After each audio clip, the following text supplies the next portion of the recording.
Right, I think it's about time we begin. We do this. Serious situation, it would be a good laugh.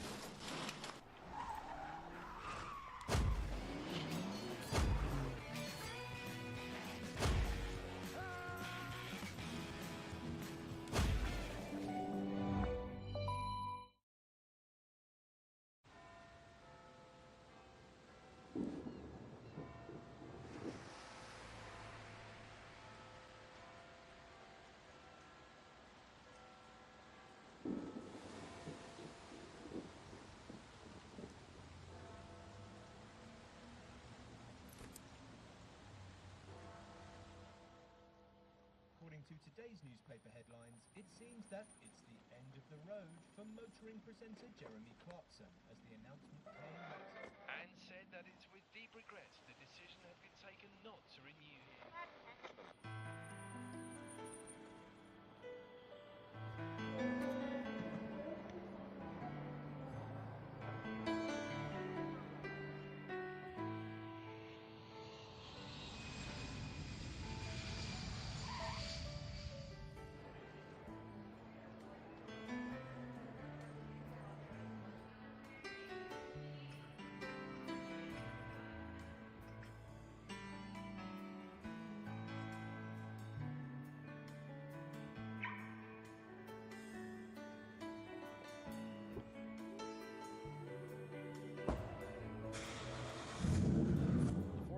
Plenty of sunshine through today with seasonal temperatures. We should reach our normal high of about 82 degrees by this afternoon.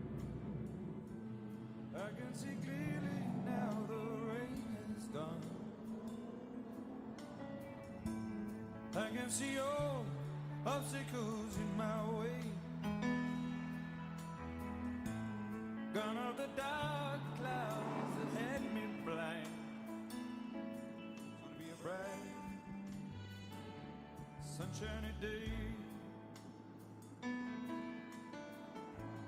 Think I can make it now, the pain is gone. All of the bad feelings have disappeared. Here is the rainbow I've been praying for. It's gonna be a bright sunshiny day.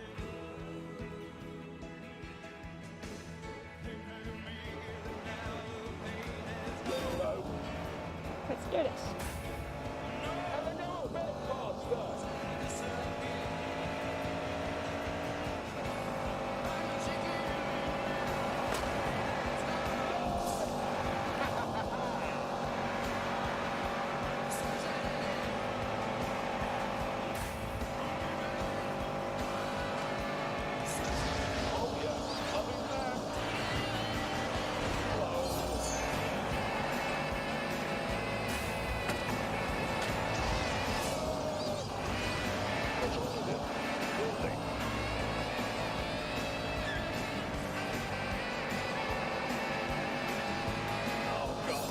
Yeah, we're gonna win. Hey, well, Max, I'll see you there. Oh, you can tell me if my sound's right.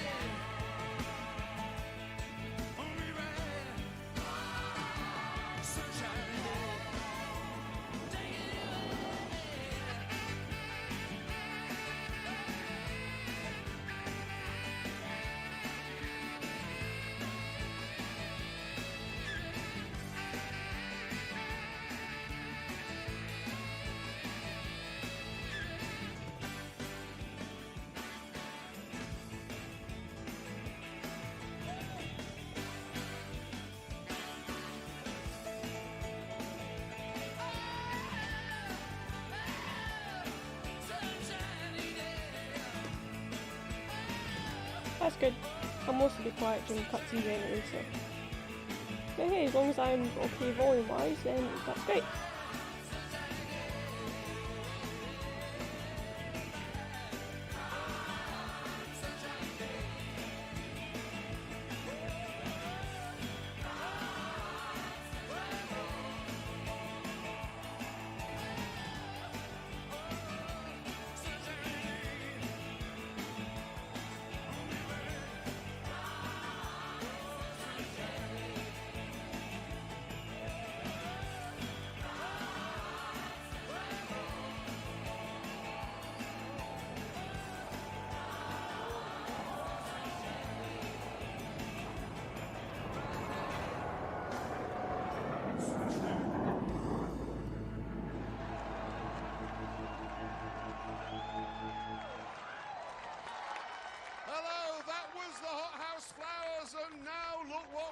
here.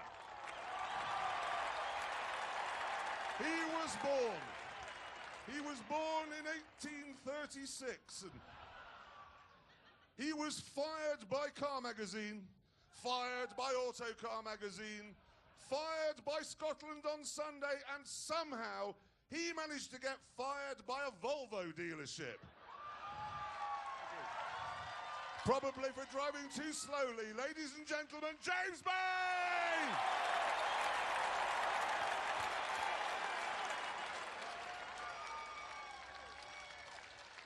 Thank you, you're very kind. And, ladies and gentlemen, you probably can't see him from the back, but I assure you, he is here. He was fired by Radio York, fired by Radio Leeds, and fired by Radio Lancashire. It's Richard Hammond! Hello! Hello! Thank you! Thank you! And, ladies and gentlemen, over here, he's basically a shaved ape in a shirt. And he, technically, is the only one of us never to be fired by anyone. It's Jeremy Clarkson! Thank you so much. Anyway, we are all car journalists, and we have spent the last 20 years... being fired. Yes.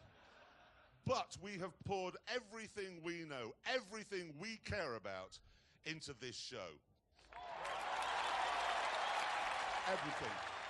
And coming up now is a small montage of what you can expect over the next 12 weeks.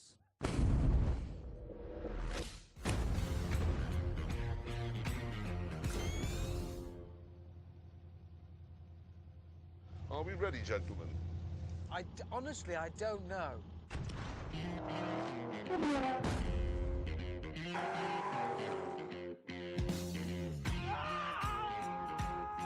Is that the size of the drop, or what's happened to his... You're looking at magnificence. Help! This is bad! James says we've got to stop for fuel.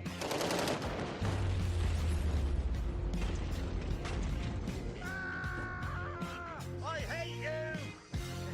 He doesn't like it.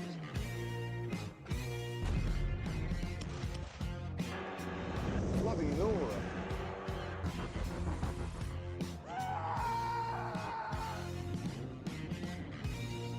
Maybe leaking slightly. What a moron. You sank my liberty! I've lost one of my nose tampons! This is not a particularly cultural thing to do. I don't like the smell of tyre smoke in the evening. Oi! Get back in! James! It's falling fire!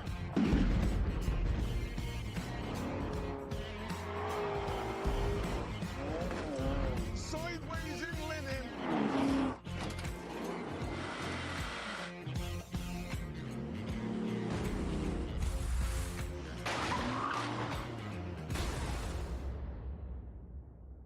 There's no dignity in that, is there? No.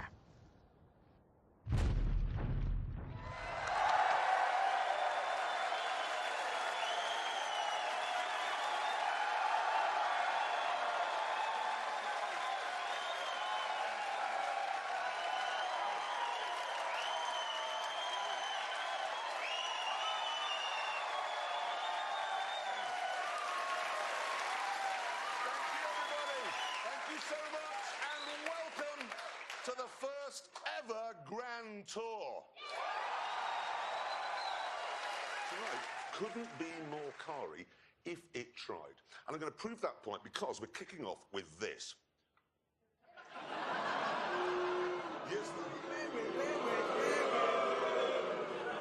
I agree. The thing is, though, various supercar makers have now taken the sort of polar bear friendly technology from a Prius, and they're now using it to create raw, naked speed.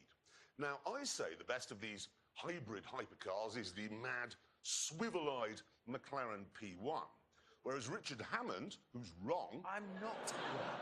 He is, because he says the best is actually the rather boring Porsche 918. It's not boring. Yes, it is. It isn't. It isn't. But whatever, we decided to meet up with the cars and settle this once and for all.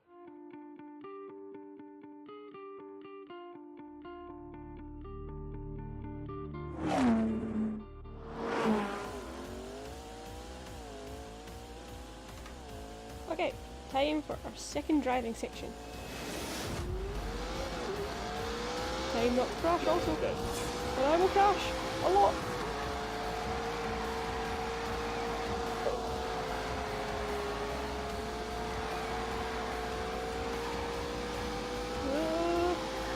It's so hard not to hit the barriers. Must be Hammond. Ow. Nope. The AI in this is really hard. But you have to be absolutely perfect to beat it.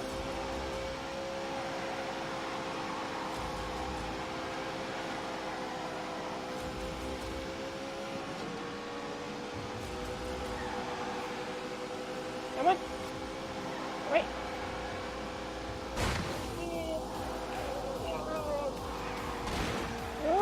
Oh, I fucked up.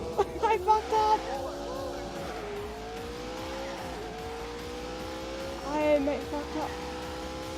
Oh, we're losing.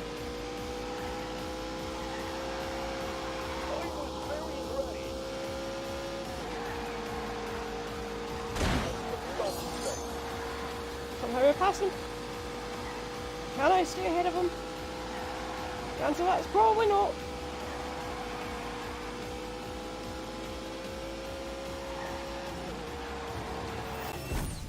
I managed to actually stay fast.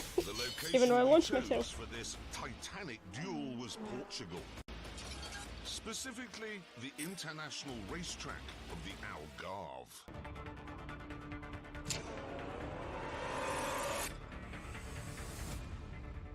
When we arrived, mechanics from Porsche and McLaren pounced on our cars, fettling them for what was to come.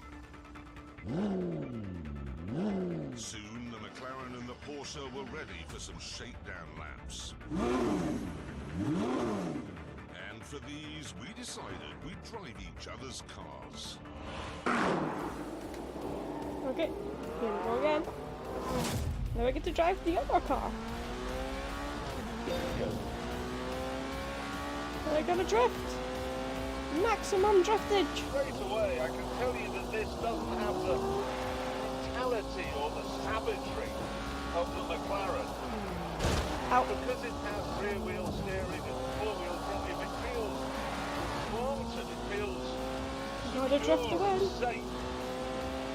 And that gives you the confidence to play about. Drift away.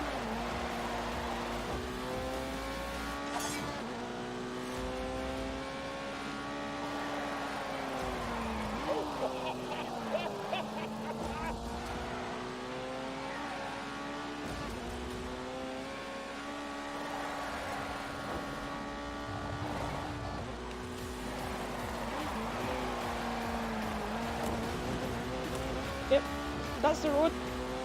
Totally know where to go. The grip is genuinely incredible. Yep.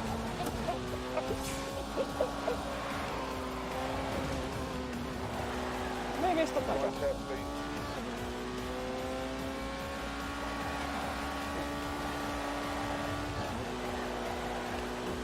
Yeah.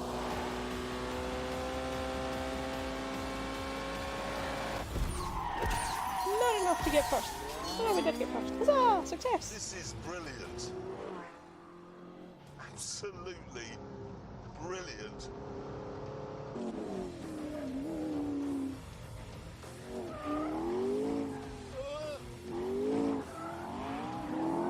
Jesus.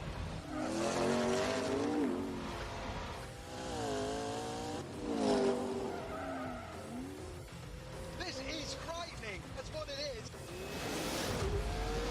That does translate into the game. It is quite squirrely. Oh. I may have scared. Steering Hammond. Gotta stay on the track. I'm definitely not getting cold in this one. Oh, for God's sake. What's this?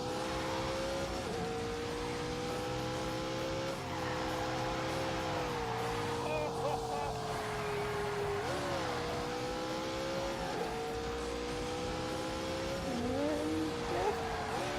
Oh, stay on the track. There we go. Nope, I may have had the wall here. Try that.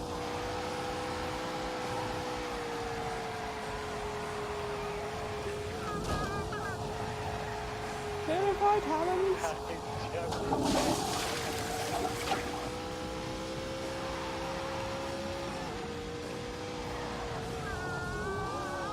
Oh, screw it. Fast as we can go. Yep, Hammond mission, do not crash.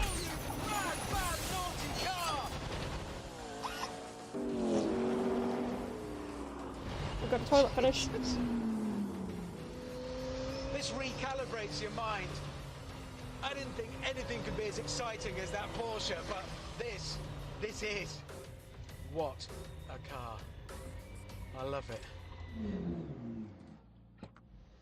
Well, This is rubbish. I was just thinking exactly the same about this. Were you? But this was boring me to death. It was like being stuck in a Victorian woman's novel. Well, I'd rather that than being stuck in a telephone box with a panicking gorilla. Rubbish. It was trying to kill me. I It's know, trying to that's- hurt me. It wants to hurt me. Oh, that's why I like it.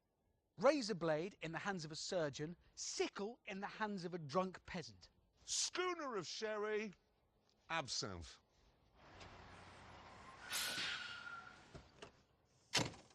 Hi. What are you doing here? I am here because, gentlemen, I have in the back of that lorry something that will make your McLaren and your Porsche look like lumps of yesteryear.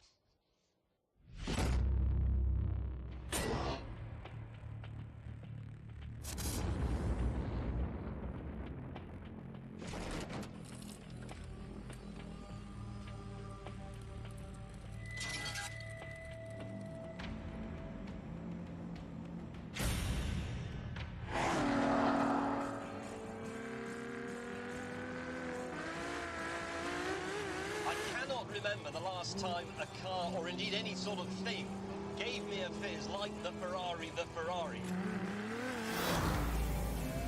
Time to gain some fizz. Away. Gotta get the fizz. So the way this one works is I just have to stay on the track. If I go off the track or slow down, I lose the fizz. Also by crashing, I'll lose it. So you gotta not hit the wall.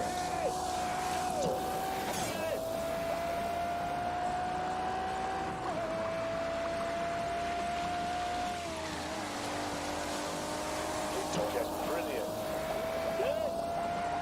Maximum fizz. Shouldn't feel so good, but it does. Yes!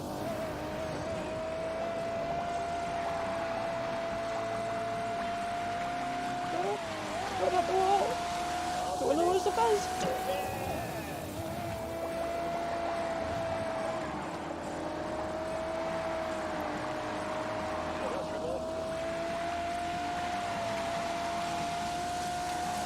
Oh, I lost the fizz.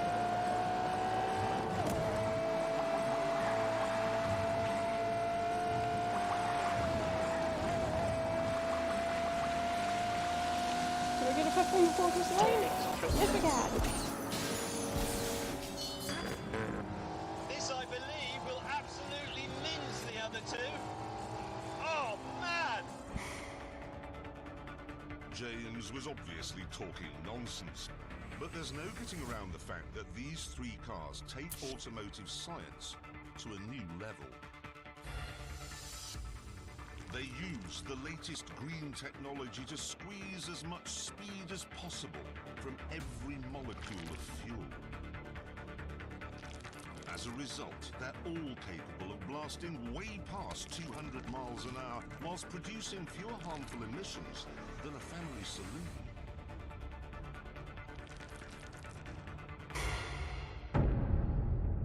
What we have here, then, are three incredible machines which, at a stroke, have made the traditional supercar look wooden and old-fashioned. Welcome, everyone, to the Hypercar Holy Trinity. See you on back. I get to pick one. So, I like Clarkson's the best.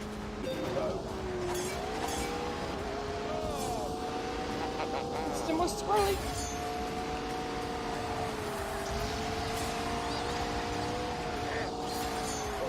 Oh, I'm in the wall. Come on, you can beat him. You can beat him. You're pretty frost.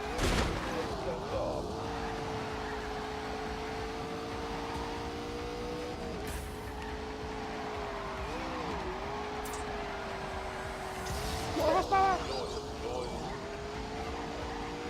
Got the boost.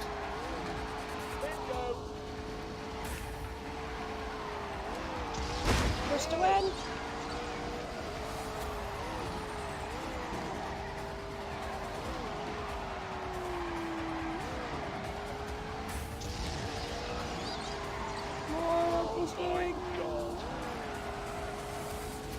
Gotta try and stay ahead of the look. If they get in front of you, there's no recovering from that.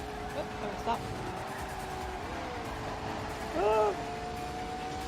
I see you. Me.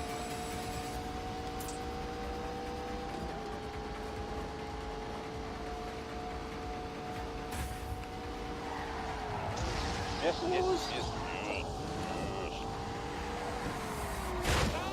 That's a wall.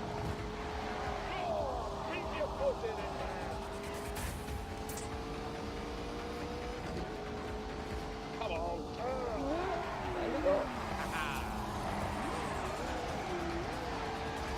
I've got too much drift.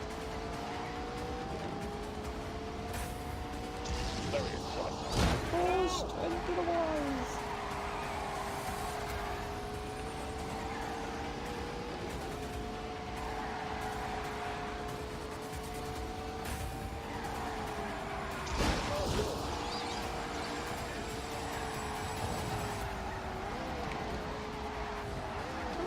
I've gone wide! I made a mistake! Ow! Me is a pain! this thing. Look at that for a tiny line. Back you, mate!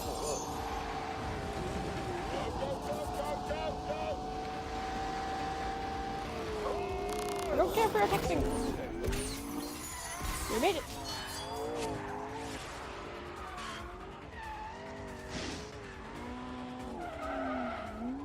We could have played out there all day, but before we ended up in a £3 million crash, we decided to start the tests to see which of the cars was best. I came up with the first one, mainly to annoy gatecrasher May. Let's make the first test a drag race using electrical power only. Good idea. No, it isn't a good idea. Why not? Because you can't drive the Ferrari on electrical power only. No. No, but of course you can't, because it's a curse system like a Formula One car. It's got a V12 engine and an electric motor, but they're all integrated. They work together all of the time. You can't separate them. You should have thought about that, shouldn't you? Bad planning. With James reduced to the role of onlooker, we lined up the P1 and the 918 on the start line. But then, instead of revving the petrol engines, we shut them down.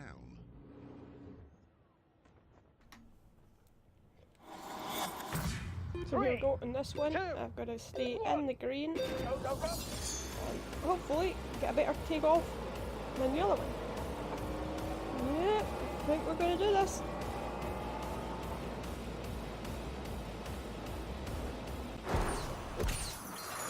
Success!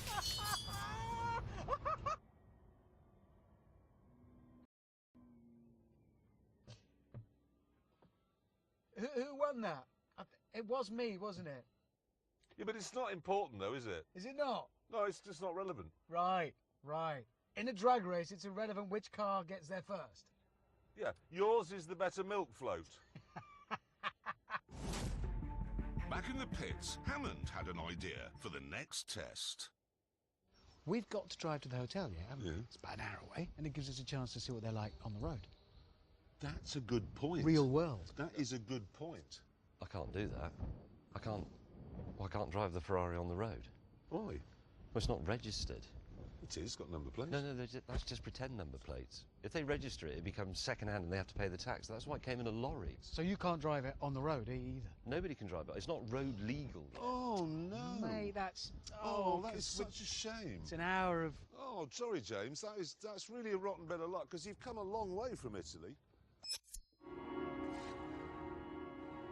Soon, Richard and I were enjoying the world's best ever commute.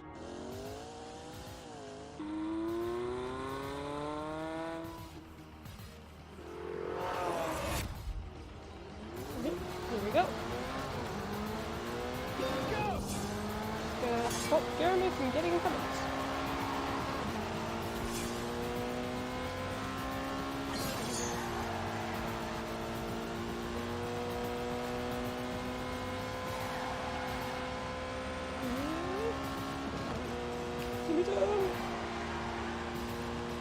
Nope, that's a wall.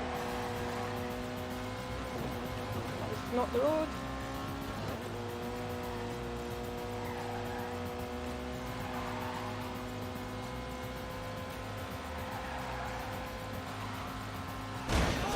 That is also a wall.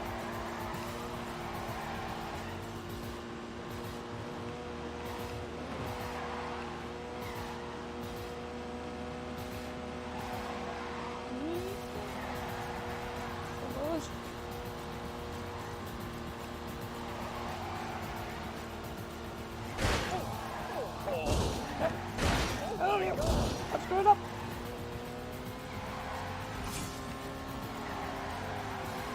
Captain's catching up on me because I'm messing it up. Yeah, silver's not too bad. Yeah, the instructions are always fun.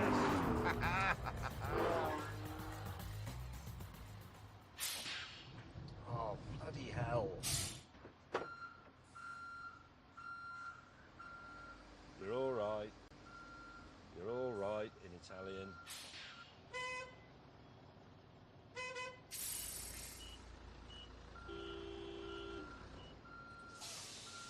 Oh, God.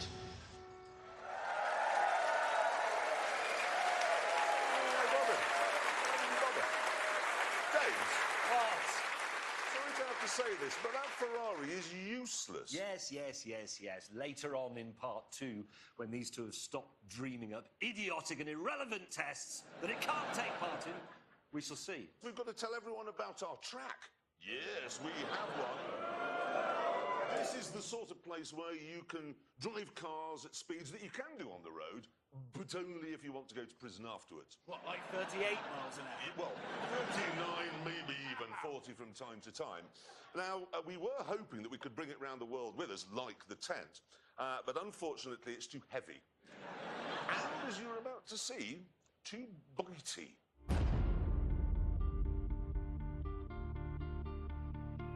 This is it. It's not a race circuit. It's not an airfield. It's not a road. What it is brilliant and fast and extremely dangerous. It even looks dangerous on a map, because as you can see, it's the exact same shape as the Ebola virus. Right, time now to show you what a lap looks like, and to do that, we've got a bit of a performance benchmark, a Ferrari 488. Take it away. Take it away. Here we go, round the Ebola drone. First up, it's the isn't straight, so called because it isn't straight. Oh, that's a wall. After the second right Oh, on the well. isn't straight, we're into your name here corner. Yep, this corner's always evil. Can't ever go around that right. If you make a mistake, there's no runoff area. It's just woods.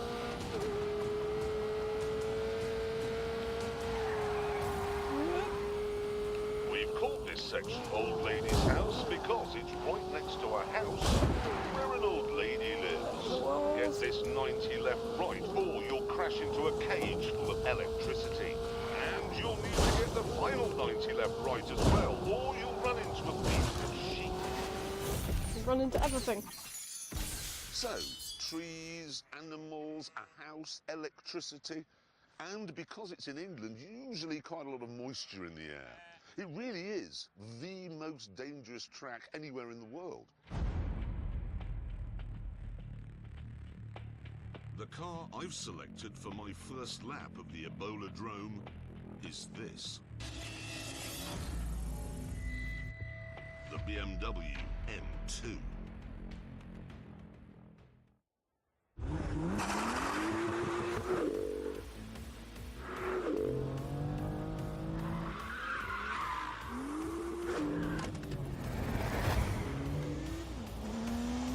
Go again. Now we've got to drift. As fast in a straight line as an M3, but everywhere else, it is better. Drift to win. It feels less heavy, less cumbersome.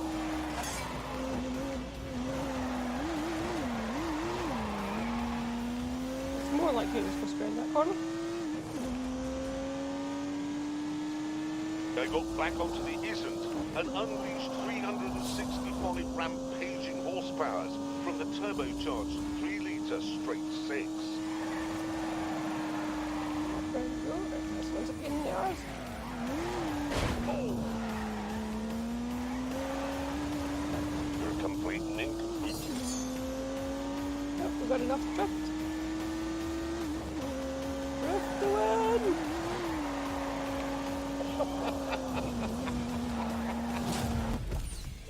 Made it. This track was designed to trip cars up. There are fast corners, slow corners, drifty corners, and bumps. It's hard on the tyres, it's hard on the brakes, it's hard on the engine. It's point and squirt and bark and yelp. It is vicious. But there is nothing here which has flummoxed the M2. This thing is an absolute masterpiece. Like I said, it is the best M car BMW's ever made. You may think it's mad to suggest the cheapest M car is the best, but look at it this way. This track is a lot cheaper than Silverstone, and I know which one I'd rather drive round.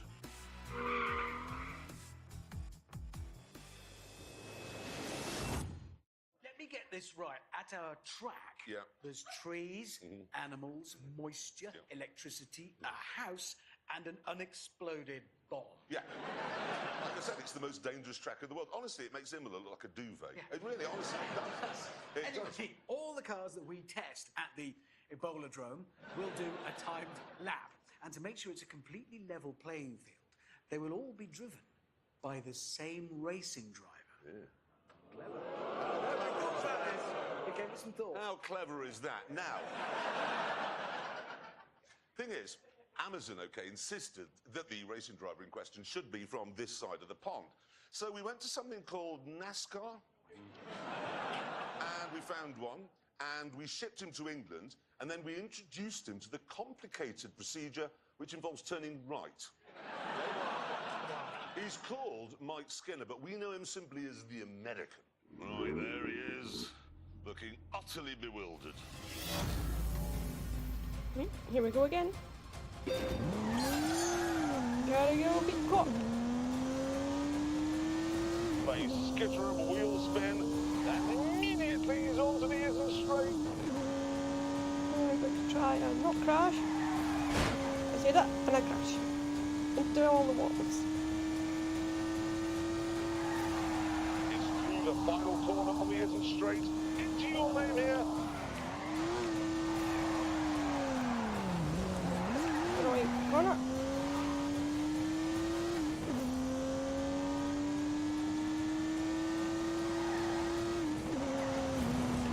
That's the grass.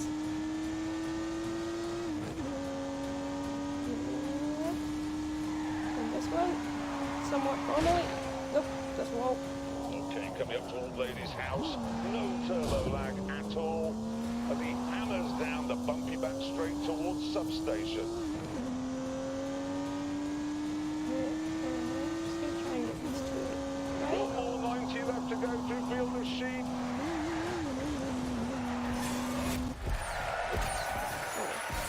Just off the time and easy perfect. He's quick, though, left and right. Amazing. Now, to make sure that the M2 wasn't on sort of the lap board all by itself, we got the American to put some other benchmark cars. Well, we call them benchmark cars. He calls them communist. Around the track to see what's what. There they all are. Look. Now it's time to see where the M2 goes on that board. Let's have a look. Let's put it on. Oh. Wow! I think it's the best M car they've ever made. On my verse. Yeah, look. I prefer it to all the others that are quicker than it. It's definitely the one you should have if you want one that's slower than all the other M cars. It's better. It's only it's quicker than a Civic. Yeah. Slower than... If you had a choice of M cars, if you lined them all up and said, I'd like the fastest, it wouldn't be that one. Shut up. Better in every single way. Stop saying you said that. I don't care what. Have you driven one? You know what? It's a fabulous car. You've driven one. It's a brilliant car. It really, honestly is. This week we are trying to find out which of the new breed of hybrid hypercars is the best. Yes, on day one at the track in Portugal, we established that the McLaren P1 is a mentalist, that the Porsche 918 is very good milk float, and that the Ferrari can do nothing at all. Some of that is true. But now, day 2.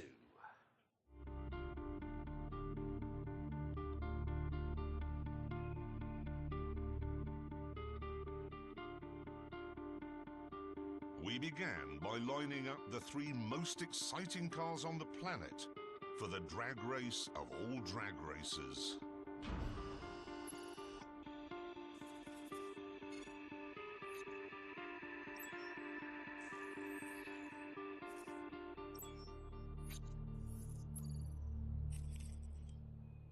Naturally, this meant engaging launch control, which in the McLaren takes about a fortnight.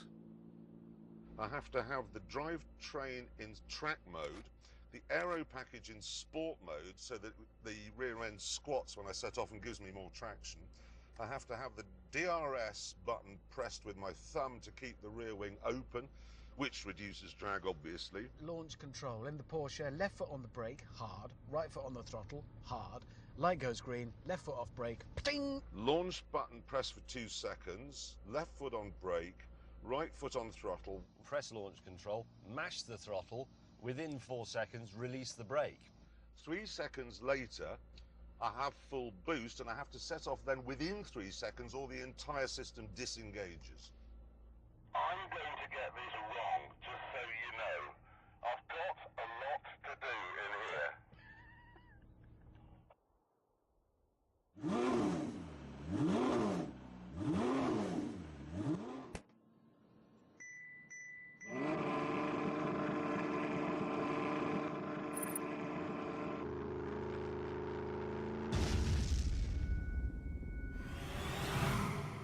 Three, 2, 1, go.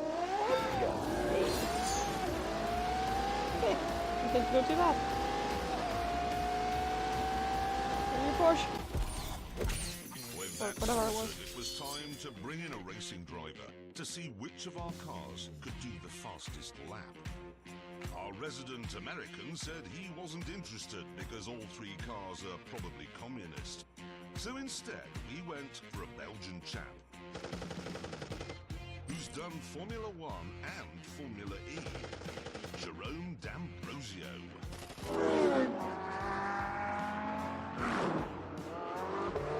Jerome took the cars out to get a sense of how they handled.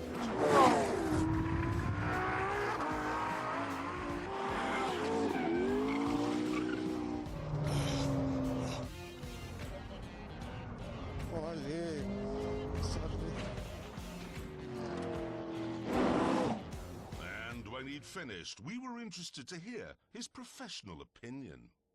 La McLaren, une voiture, je pense peut-être la plus difficile à piloter. Très facile de faire une erreur, et c'est vraiment une voiture de grand garçon. Il faut faire attention et donc pas facile de faire un tour. Je pense qu'elle est un peu moins efficace. At this point, word reached us that Jeremy was taking liberties with the subtitling machine. Donc c'est... So we moved on to the big event, the timed laps.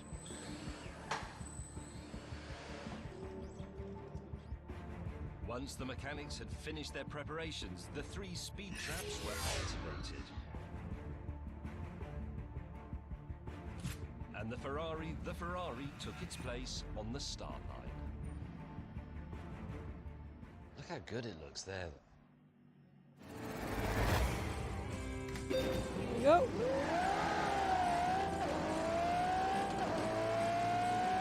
Fast as I can go. Gotta zoom it on. Hold the zoom.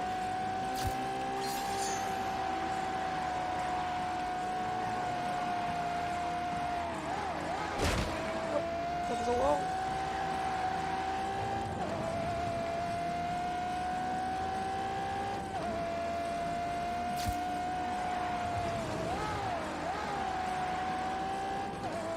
Lost max speed.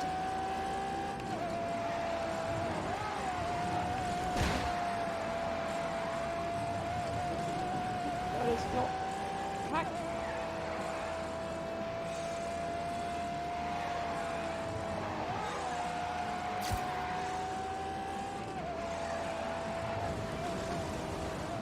On the track. And we have lost the track. There we go.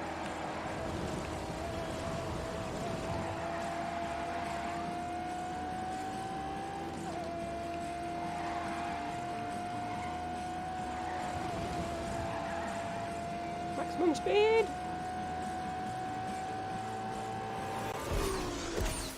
Success! Thank you very much, James. You want to go and get a cup of tea? Well, we've warmed the track. Next, it was the turn of the Porsche 918. How much faster will it go because of the stripes, do you think? Much.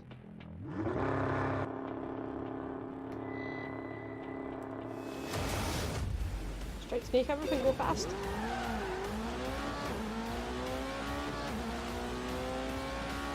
Zoom.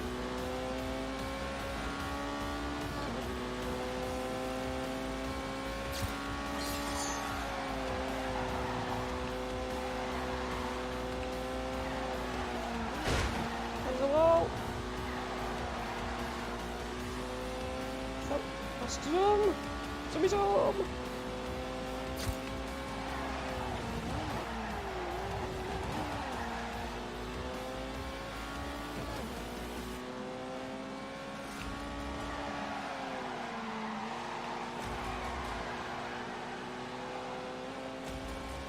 Maximum zoom!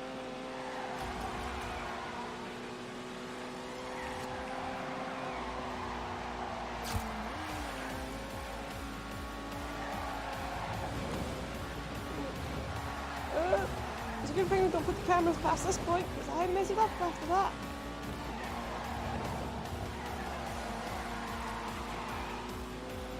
Just get across the finish line, not crash, probably will. Go down the pit lane.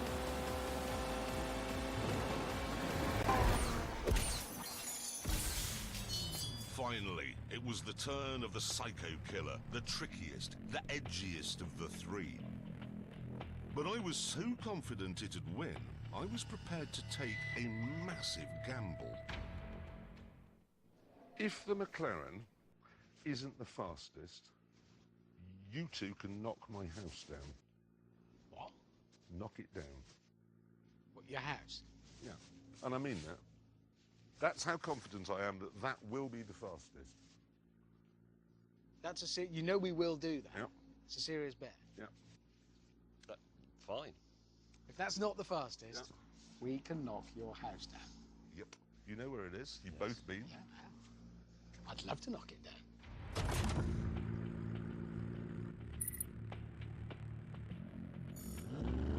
Here we go. A lot riding on this.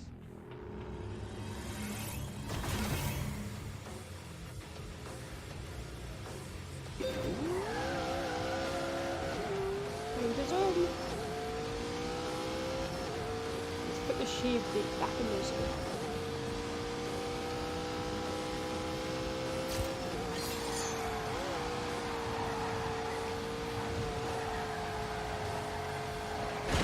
There's a wall.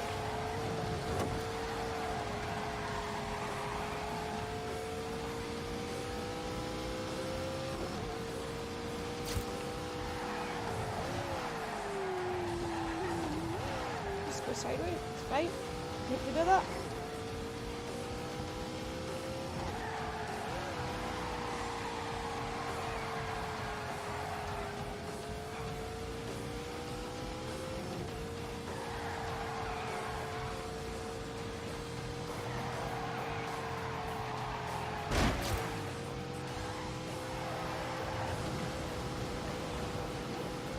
What is a track? This is not the track. It's fine. Doesn't matter. Crossed all the finish lines. Let's do some off-roading.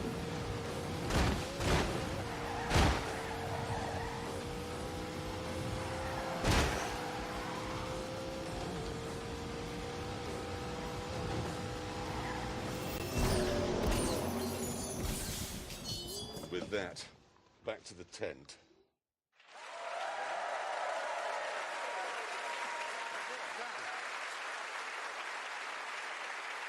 Thank you so much. Now, I want to make it absolutely plain, because I know this matters to anoraks. All three cars were running on exactly the same sort of tyres. Yes, same tyres, same track, same driver. So the times are down to the cars. Yep, and now it is time to reveal those times. And let me just make it absolutely clear. We don't know what they are.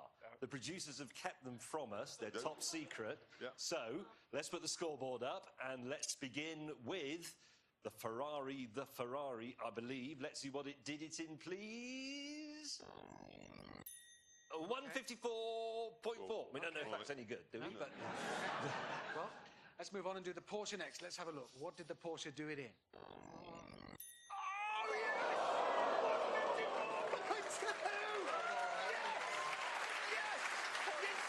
You said it would mince the Porsche, and it didn't mince it. It was slower than the Porsche. I told you, it's just a melon ball. It's slower than my car, which was faster than your car. yeah, it's 0.2 of a second, and it looks better. Yeah, it did. In my mirror, where it belongs, getting smaller. It's a melon ball, and it lost. Hammond, What? calm down. All right. Because now we must bring up the time that really matters. The one where a lot's at stake. The McLaren, the McLaren P1. Are you nervous? No. Sure. No. A little bit? No, I'm not nervous. So why be nervous? Because you could get like a shopping trolley and keep all your things in it, move it around, make some new friends under a bridge somewhere. Hammond. I'd say sell your body. Don't do that. Be quiet. Let's bring up the time of the P1. Here we go. Oh, God. Where is it?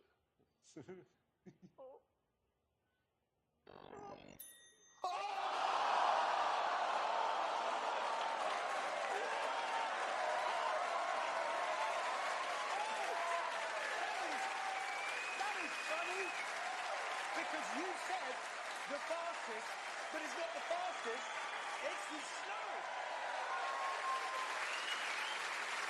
Yeah. And on that terrible disappointment, I'm afraid it's time to end. Thank you all very much for coming. Thank you for watching, and we'll see you next week in Johannesburg. Goodbye!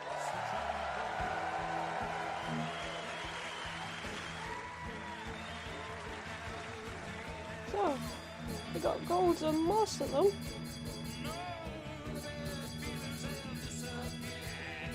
I did get silver in that one, but I've previously got gold in them all, so huzzah!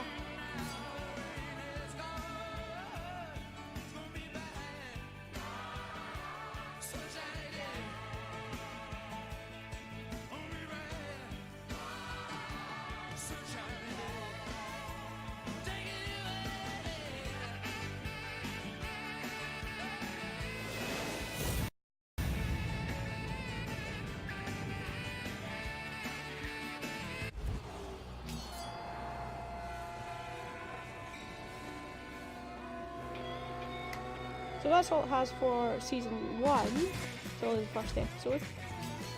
So I think that will be all we will do for this now. Yeah, and that's where we're finished when you're right. So what we will do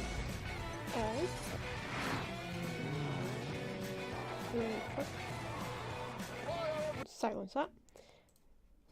So she'll be back shortly with a different game.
Okay, so here we are with this new game that I got called For the King. And basically it tells you at the start is, do not expect to come out of this a winner. You will fail multiple times before you succeed. Which is cool. So we'll start a new game, and we'll go For the King. Low difficulty, Journeyman. We'll do a solo adventure, but you can co-op this, which would be fun. And we'll do house rules, and create a new game.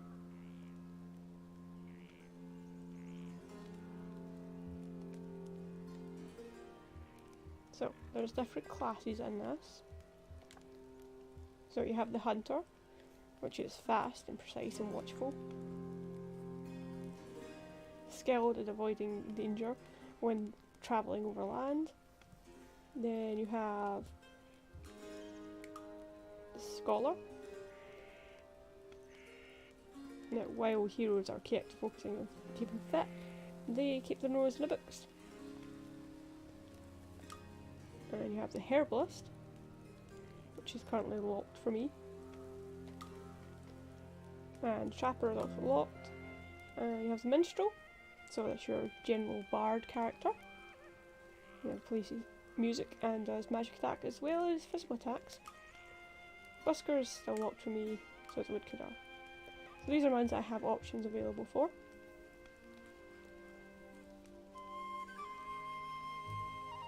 So I am going to go with 1 hunter, 1 blacksmith and 1 minstrel.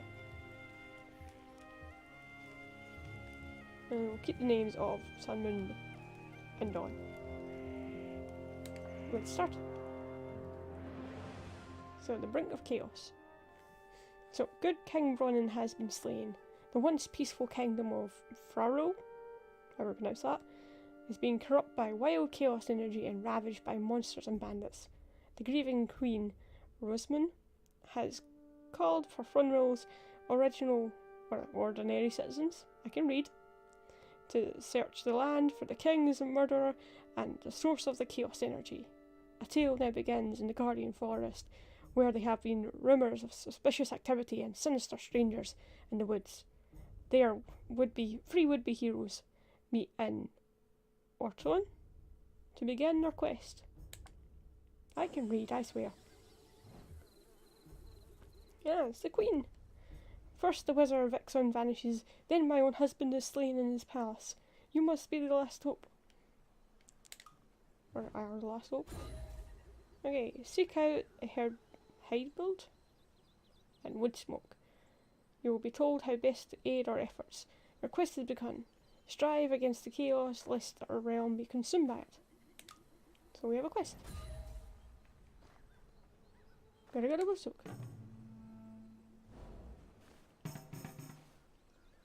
So this is quite an interesting game. It's kind of like a tabletop RPG.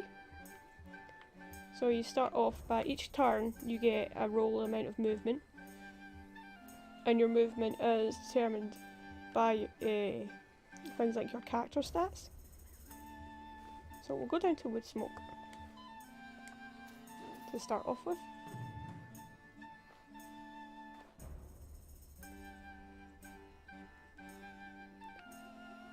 So we have found a stone circle. So here and things like this, you can, depending on your character's stats, depends on the success chance you have. And you can use focus, which is the little hexagons above the character's name, which you can replenish at ends to improve your chance of success.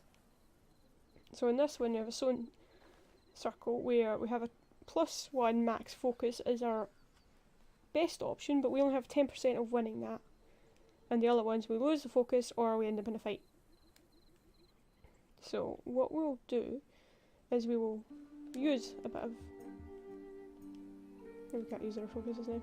So what this one tells you just now is the brain means that we're using your intelligence. So we're currently using Moon's intelligence. And their intelligence is not the greatest of the party, but not the worst. So we'll leave that for now and carry on to Woodsmoke. We might do that with Dawn, because she has the greatest intelligence of the group.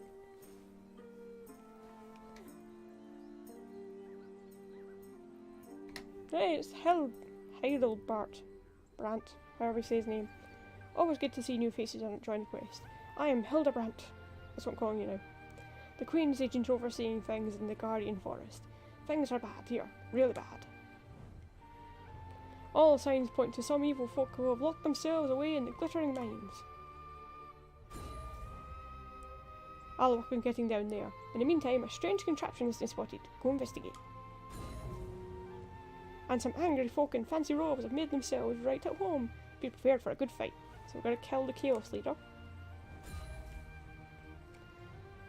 And complete the objectives. So at towns, you have things like services where you can heal and restore focus and remove curses. The market is you can buy items. In the quest board, each town you get one quest that you can do. So you can choose from 4 of these ones. So I can either choose to reduce the chaos, get an item, gold, or party XP. In my experience of this playing this game, I want to get the chaos down later, so gold for now. So we'll accept this quest. So we're going to go kill those people and get some gold. And then when you're out of your movement, you just end your turn. So we're going to head down here and we're going to go over here. So yeah, Sun rolled a pretty bad movement. But Sun also has not the greatest intelligence, so we'll leave that at that. We'll end the turn.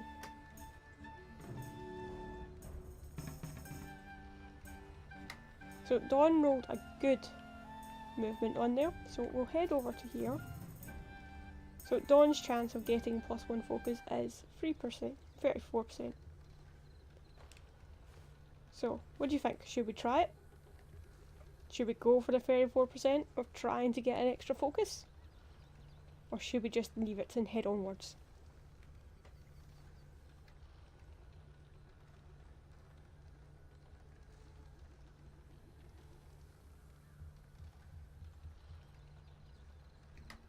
We have 70 intelligence, which is a lot better than the other two who only have in the 40s.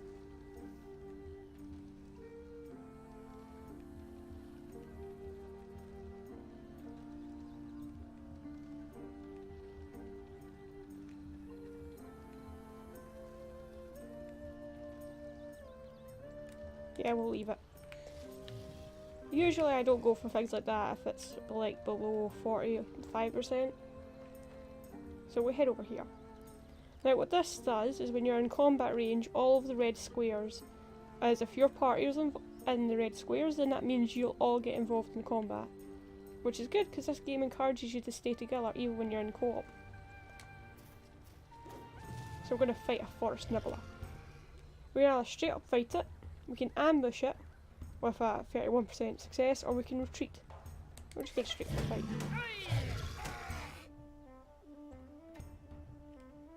Focus is quite good because you use it for a lot of things. So like in combat, you also have to still roll for things. So like standard shot, you roll 3 times. And for sniper shot, which ignores armour, that's our piercing shot. So we have to roll 3 times perfectly in order to get the added effect. But it doesn't have any armour, so we don't need to worry about that. But you would use focus to fill it up, like that.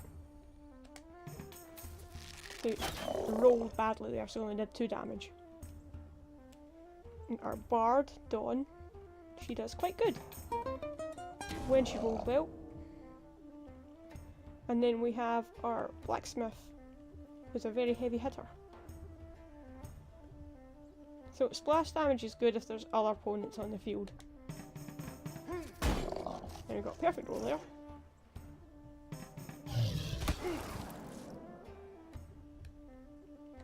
Shoot it in the face.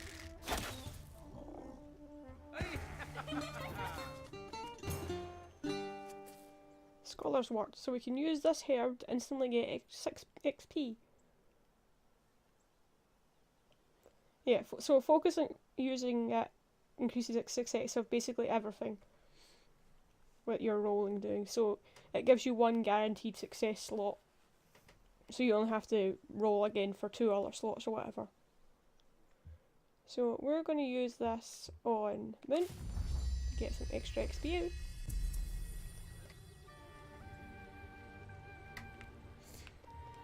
And then Moon is out of her movement, so we'll just end the turn.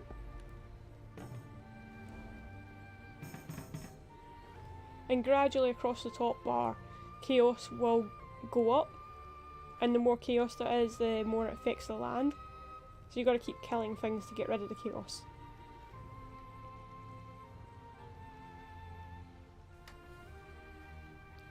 So chaos is problematic, but focus is good. We want more focus.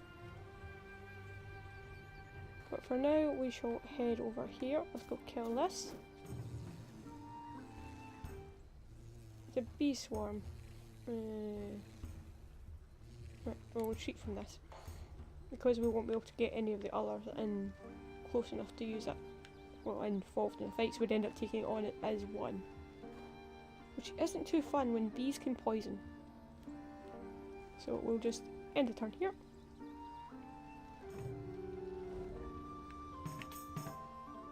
And the sun is not rolling the best of movements.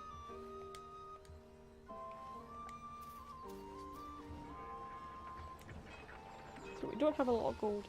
But basically, another cool thing about this game is that in order to heal and stuff, you smoke all of the weed.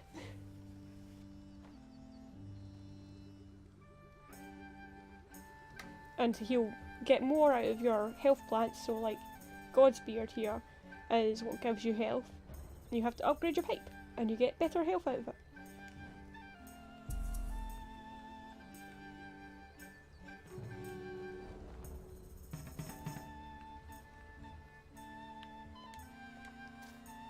Onwards we go. We're gonna go fight this bee.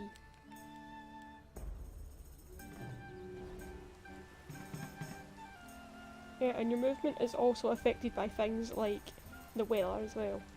So if it's a nice day, you can get extra movement, and if it's not a nice day, then your movement can be restricted and stuff. So it's a pretty cool game. I like the mechanics of it, if I can speak. I know how to say words. So we're going to fight a hag and 2 bees.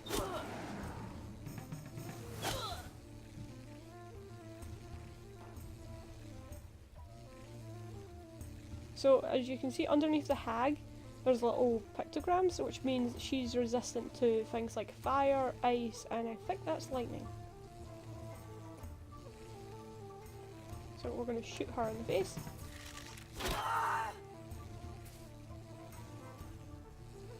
And days delays them in the turn order at the top. But we don't really need to worry about that now because they're not too hard fitting. We're blowing the hag up into a bunch of bones.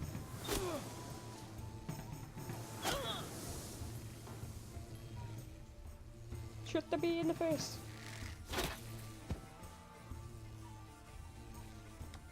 And use the magic.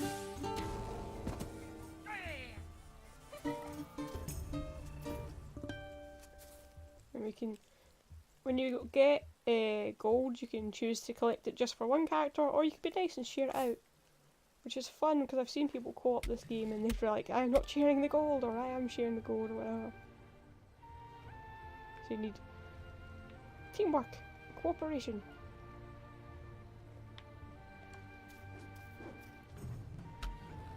Let's go fight the beast. Shoot it in the face.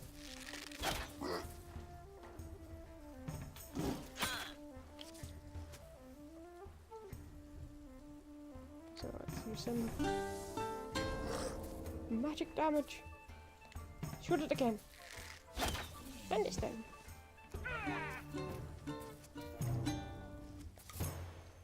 Traveling boots. Increase of armor, evasion, awareness, and speed. Now, if I remember correctly, Moon is the one that uses awareness. So we shall equip them to Moon.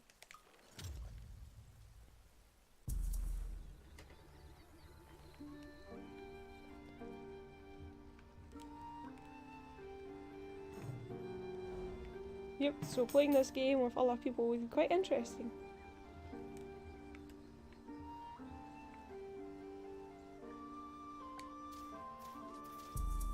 It's currently on sale on Steam as well, so that's why I got it. I saw it and I went, that looks like a cool game, I shall get it. And it is, it's fun. We're going to make our way over here to our quest marker.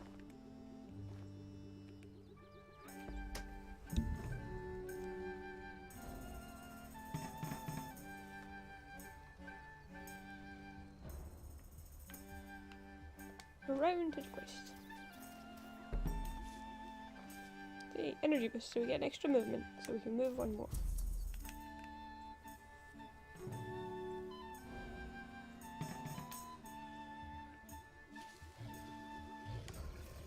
We slowly wander all the way around.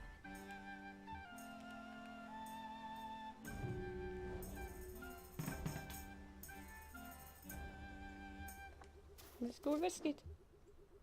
This strange mechanism just looks wrong. You feel compelled to dismantle it. So I have a 19% success of getting them all correct on my first try of dismantling this. So I shall use some focus to increase it to 66%. No, I still succeeded. So now I can choose to reduce the chaos, but the chaos is already down. Get an extra life, but I've already got 3. Or reduce Scourge. I think we shall reduce the Scourge. Great work! They'll think twice before leaving or drunk in my forest.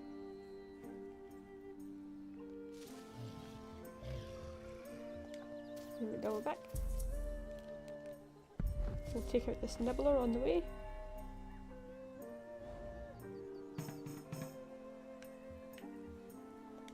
Let's go fight the nibbler. We have a 49% success on ambushing it. Let's go for it. Nope, we failed.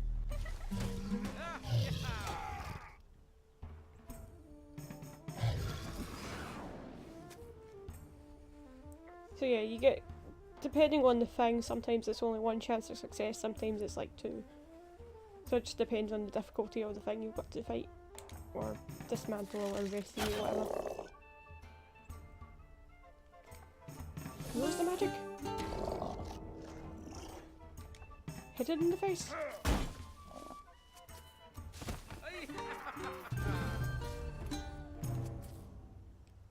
Ah, we got some Godspeed. Godsbeard. I keep calling it Godspeed, but it's Godsbeard. So we're going to give that to Dawn, because she's needing heal. And then we'll move on around. You have stumbled upon Dark Cave. Many dungeons are short, but not be escaped until they're cleared. So yeah, they're hard. Not advised to take on until you're like at least all level 1 or 2. Let's go fight this guy. In fact, no. You know what? I'll wait till we can get. We'll leave that for now.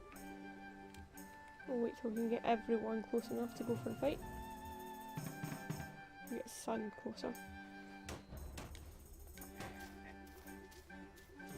We're not going in there just yet.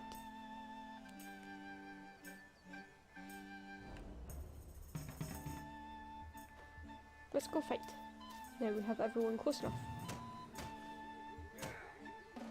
So yeah, so for this one you can see that the failure is unless you get all 4 correct, then you fail to do the ambush. There's more of you? Should really consider joining us instead. So yeah, so throughout the game, what you learn is basically you're not the first heroes to try and, you know, fight the chaos. That there's been a lot before you and they've all failed. So you're just the latest in a long line of failed heroes. So we're going to aim for the fire guy first because he's a pain in the arse.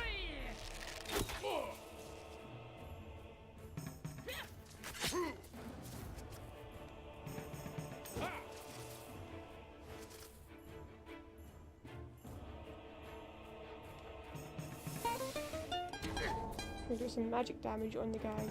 So you can see the guy in the middle, Chaos Leader, he has 4 physical damage defense. So he has a shield of 4 defense. Magic shields are purple.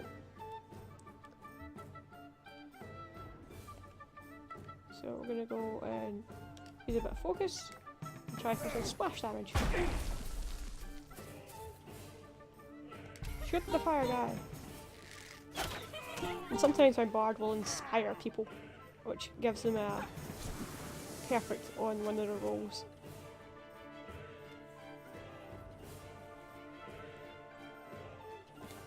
Do some magic. Kill the leader. And now finish off the acolyte. It's left over. Shoot him in the face. I like the cartoon effect where the bones explode out of them when they get away. It's like, you're dead, now your bones are gone. Share the gold. What typical ore? Oh, we got a burned tome. This gives intelligence. Well, none of us are really intelligence. We use what is it?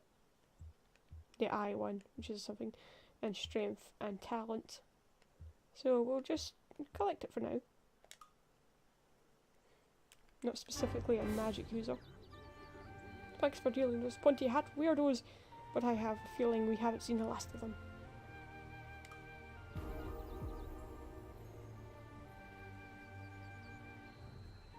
The chaos has diminished. We have a chance. Maybe there's something special about you. I've managed to open the glittering mounds. Head down there when you get a good ready. Oh, and if you can spare some time, I lost a crate of supplies that I desperately need in order to carry out my royal duties. Please find it for me. So we got a fish quest and we got an actual quest. So we're gonna wander around this way. Oh, we have found the remains of an unlucky adventurer. Probably one of our previous heroes. Such as the way of a hero. And also the fool. We got money off them. And teleportation scroll. Which allows the user to instantly travel to any hex within the given distance, determined by the user's intelligence.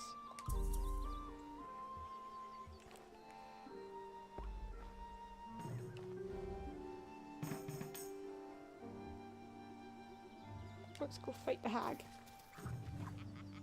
Two of us can handle her together.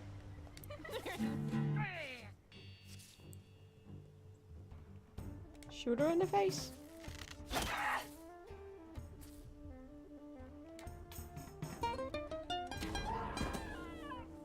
And down she goes. Oh, black candy. I've not had this one before. Permanent +1 to physical damage.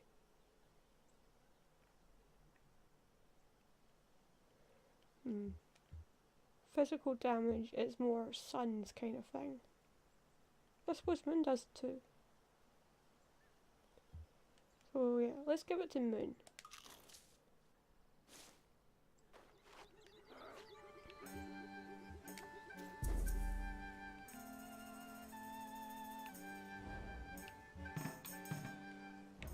Sun, you're rolling terrible distance travel.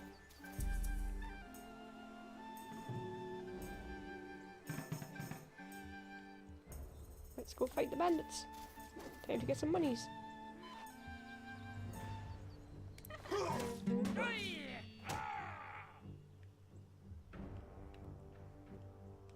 So yeah, we're gonna go for some piercing damage. So yeah, I used a bit of focus there, which made it a perfect one roll, and then I rolled the other two good.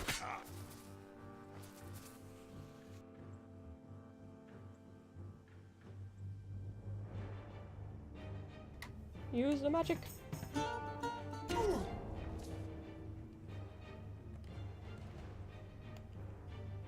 Do some splash damage. We have encouraged you to splash damage. Shoot him in the face.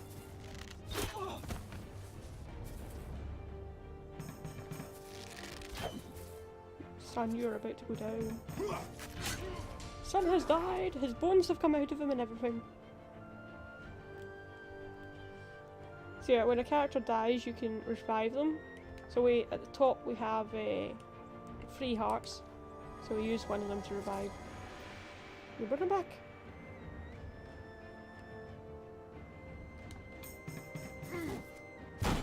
So yeah, because we didn't roll perfectly there, we didn't get the splash damage.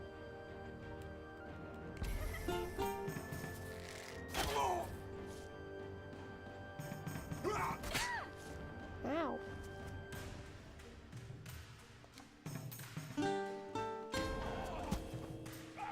What do we want? We got the monies.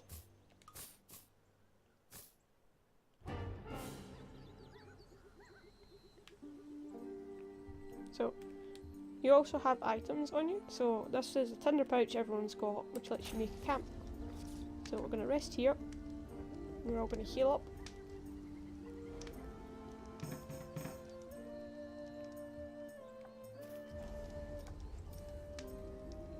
The camp stays for 9 turns when you put it in. So we'll just shove ourselves forward. Well, how dare you? Right, we shall fight.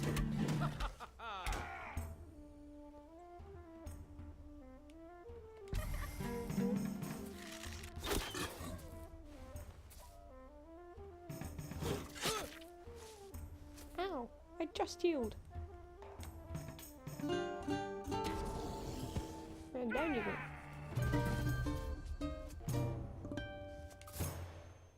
We get +3 armor and resistance. Let's give that to Sun, since how he's getting whacked quite a bit.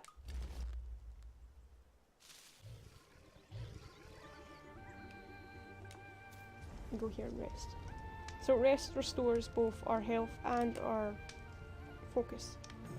Meditating just restores focus.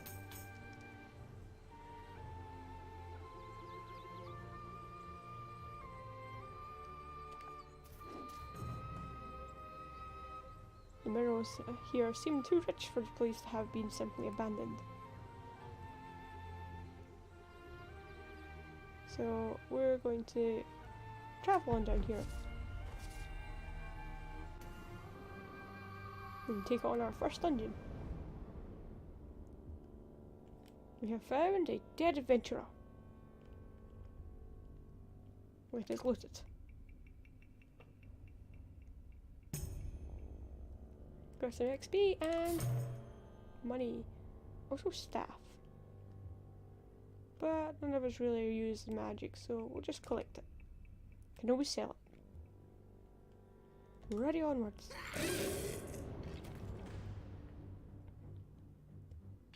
Time for a fight. So the Goblin Warrior has 4 physical armor and the other 2 have 3 magic defense. So we're going to go and shoot the non-armored ones.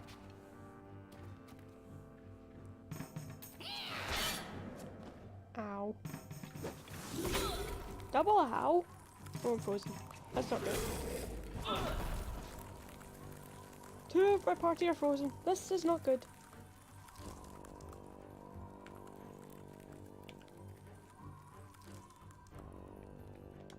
Use the magic.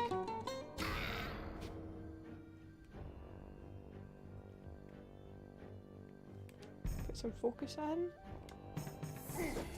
Do some splash damage.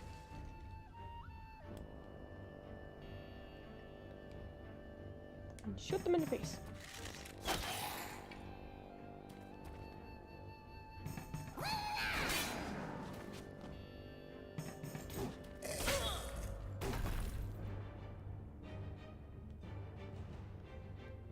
Okay, let's do some magic to you. And then hit him in the face.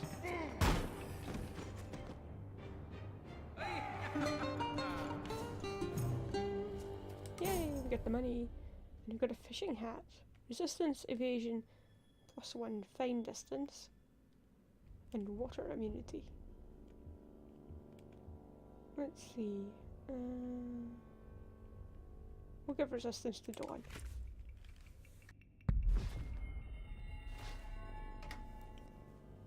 Onwards we go.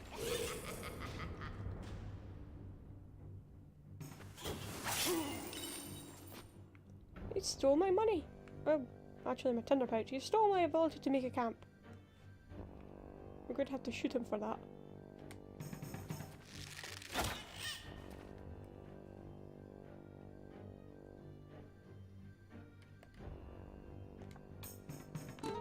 With the magic. Or you could dodge it. How do you dodge sounds? I'm dead. Dawn is dead.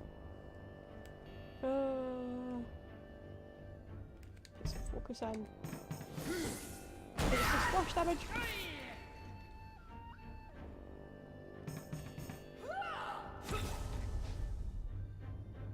Evil hags. Okay, let's revive Dawn for her second heart.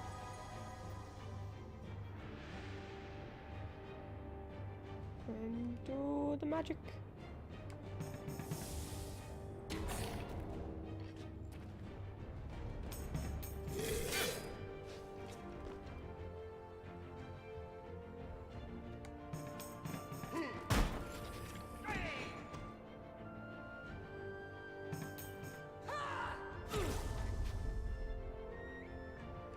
Shoot the hag!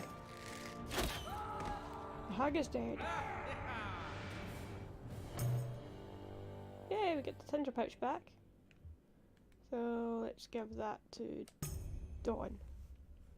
And we get gold. And Scholar Boots gives resistance and minus strength but plus intelligence. Well, we're not really an intelligence user, but we could do with the resistance. Who's got low resistance? Oh, you've got boots on. Let's give it to Sun and give him free resistance. And Gambitson gives armor, resistance, talent, and luck. Well, Dawn is the talent user, so she will need that.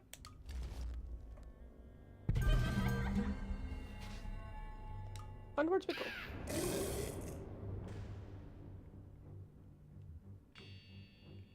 Good. Now we're gonna have to shoot some things.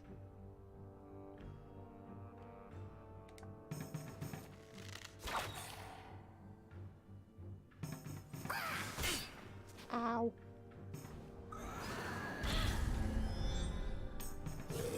I'm now clumsy. I've never been cursed before. Oh dear. So it reduces my talent, which is not good because I use my talent for my stuff.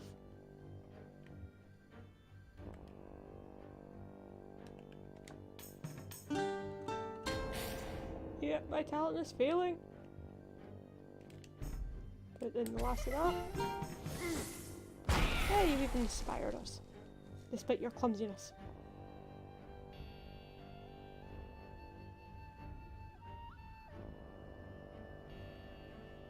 Yeah, I keep not looking at the turn order too much.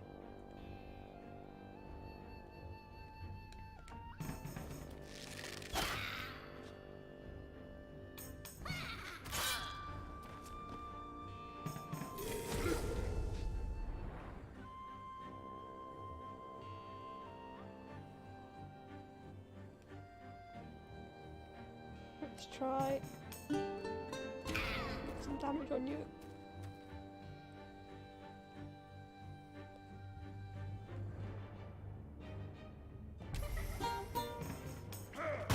Smack him in the face. Shoot him in the face.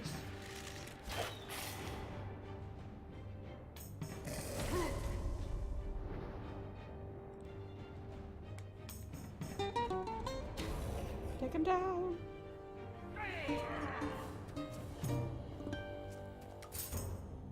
Ooh, Goblin helmet. Armor, speed, and skill. Elite trap evasion. Well, we do need armor. Who needs armor? You got 2, you got 5, and you got 2. Well, let's give it to Moon.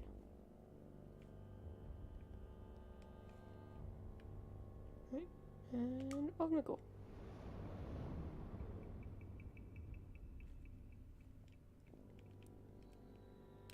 Choose an action. Success. Free damage. You have best success.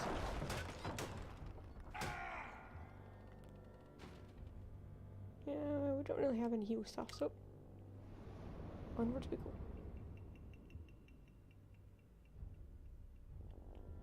Onwards again, I suppose.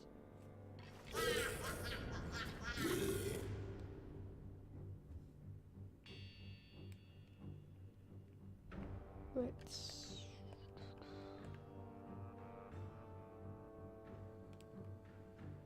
Who's it first? Scale of you. Shoot it first. You got fire. Don't like it. I don't like the fire. Fire is not good.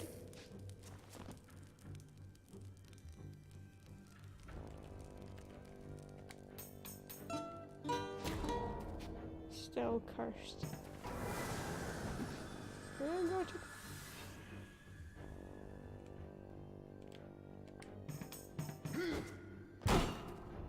Or no splash damage this time.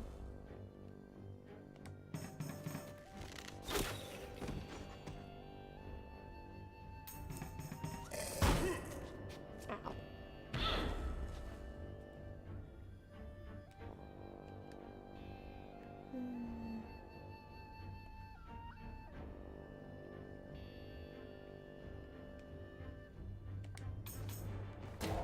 Could do literally nothing.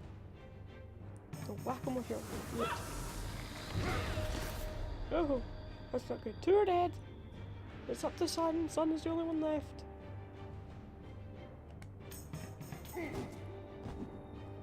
Sun is failing.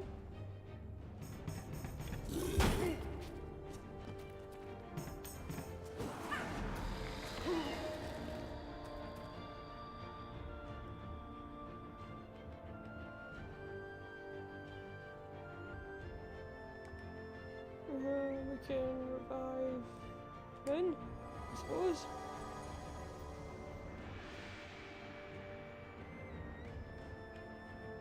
Shoot the young witch.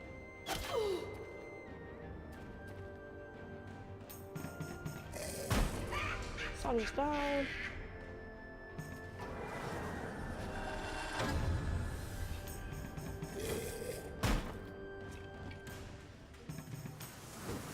We're so screwed.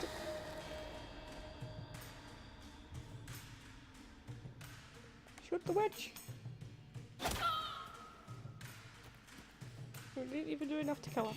Oh, we're dead.